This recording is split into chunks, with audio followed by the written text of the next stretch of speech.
I'm in a forest. It's 8 a.m., right in the middle of winter. I'm walking over with a hot cup of coffee in my hands. As I walk, it splashes out the cup and burns me. I start cleaning the paintball goggles. The only thing on my mind is how long of a day it's gonna be, how tired I'm gonna be, and the fact that I've never been to Build-A-Bear workshop. A day goes by and I'm absolutely exhausted. 7 a.m. wake up, 8 a.m. train.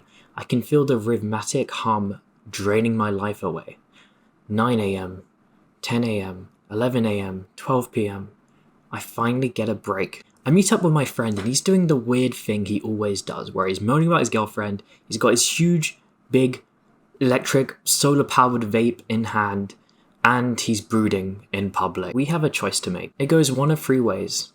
Grab some food, go on a walk, or call it a day and just go home. I'm extremely tired and I just want the last option. Then I hear this noise over and over again. I'm in this tiny pizza place surrounded by people. This man is getting agitated that I'm just not answering. I look around a little more and notice this weird Nutella-topped chocolate pizza dessert. I'm here again and I accept it. I hand over my money and grab a pizza. After sitting down, my friend starts pouring ranch dressing, tons and tons of pots, into his pizza box. On top of the pizza, rolls it up and starts eating it with the ranch dripping all down his face and into the box below him. £15.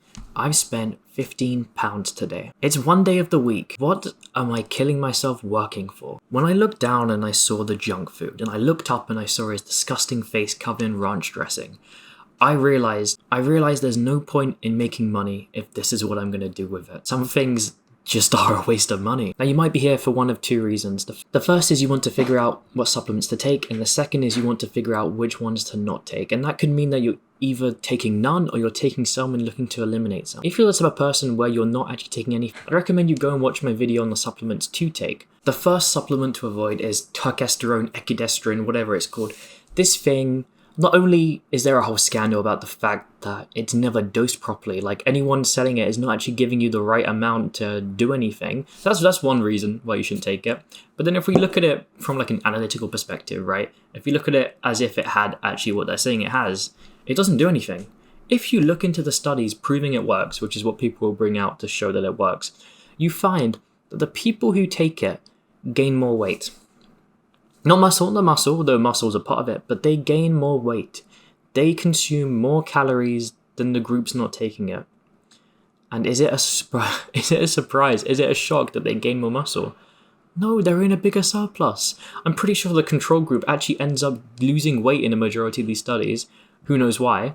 And that's the thing, you can't trust this data. You can't use it because it's a flawed study. I've heard people try and defend it by saying it makes you have a better appetite, but these are literally marketed as plant steroids.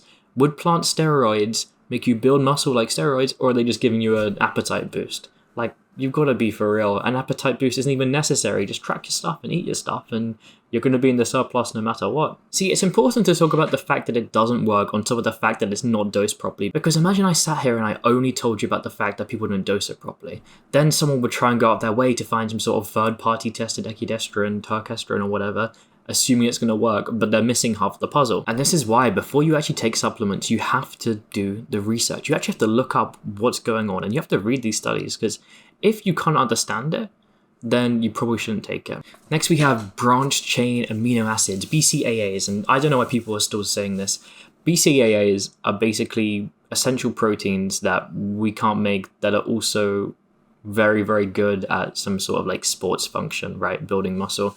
And the thing is, sure, we take a look at some studies where people aren't getting enough protein, and the addition of BCAAs result in a good outcome, but people who get enough protein have no difference. And if you're going to the gym, if you're getting your protein in, why would you need to have this on top of it? Like, you're getting adequate protein. There's no benefit there. So that's just it. Get adequate protein and then never buy BCAAs. It's that simple. Next, we have collagen. And collagen has a very, very similar thing to BCAAs. See, a lot of people believe it to be this skin health, this hair health, this nail health sort of supplement which you can take and it will improve your skin massively.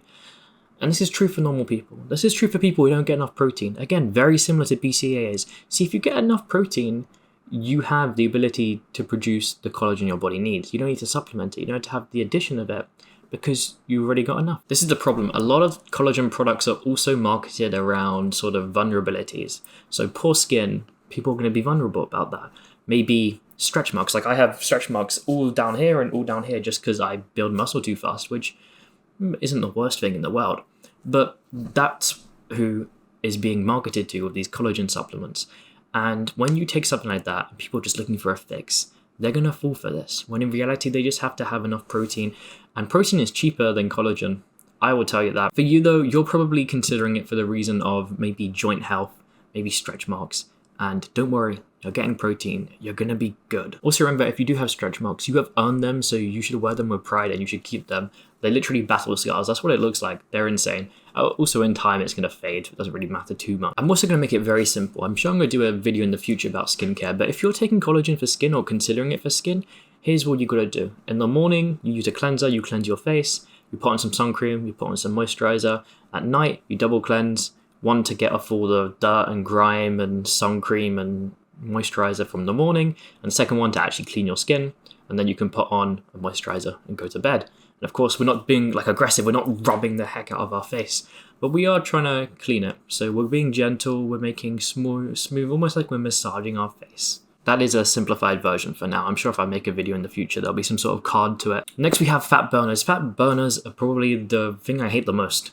Actually, the next one I hate the most, but this one's pretty bad too. There's no shortcut to losing weight. These things may be able to give you an extra 50 calories burnt a day, but it's not worth it. Most of them are really just relying on like caffeine or green tea to cause you to fidget a little bit more, move a little bit more. And in reality, we don't want something that's potentially going to mess with our sleep, which is really good for fat loss. So it kind of equals out at the end of the day. And yeah, it may boost up to 100 calories tops. Remember, it's more likely going to be like 50. But is that worth spending your money on? Think about it. Something which is the equivalent of literally going for like a walk or doing a little bit more cardio, and you're paying a lot more than that for it, I'll tell you that. But at the end of the day, if you're looking to lose weight, get into a calorie deficit. That's all you need to do. Don't mess around with these supplements. And even with bulking, people will talk about like, if you take this when bulking, if you do this when bulking, you're going to be leaner when bulking. It's like, no. That's not how it works. You can't just burn fat when you bulk and somehow magically disappear the fat, because that probably wouldn't be a bulk. That'd be a smaller bulk, or it'd be maintaining. You're not actually changing anything. And this is another thing people need to get out of their heads. And I know a lot of you guys don't believe that, but you need to make sure others don't fall for it. Then we have testosterone boosters. I remember I used to use TikTok quite a lot, and I'd scroll through, and every now and then there'd be a Reddit story, and it'd be really, really good. It'd be about this like scrawny little kid, and he took something and it completely changed his life. And it would be so descriptive, and it was supposed to be like a real thing, I wrote this real story, this real thing that happened to me. And right at the end, it would be like, okay, I took Kingmaker, go to Kingmaker. And then you realize that it's just an advertisement for Kingmaker. And it's just playing on all like the primal desires almost.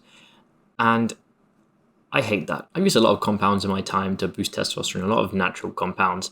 Most don't work. It's really not worth it. Focus on getting your diet fixed, and then you can maybe worry about that in the future, but it's not gonna do much. And sure, all the stuff involved is proven to work, but it's a money thing, right? If after a ton of years perfecting your sleep, perfecting your routine, perfecting what you eat, if you then have tons of money left over, sure, we can do this. We can get blood panels done like every X months. We can take these things, we can test, we can see if it works one by one. But if it's not giving us more than like 100 nanograms a deciliter, it's not worth it. Because that amount of change is so immeasurable that it could just be a fluke of the blood test. So throw away those testosterone boosters. If you have them, you can keep using it. Like, get rid of it, right?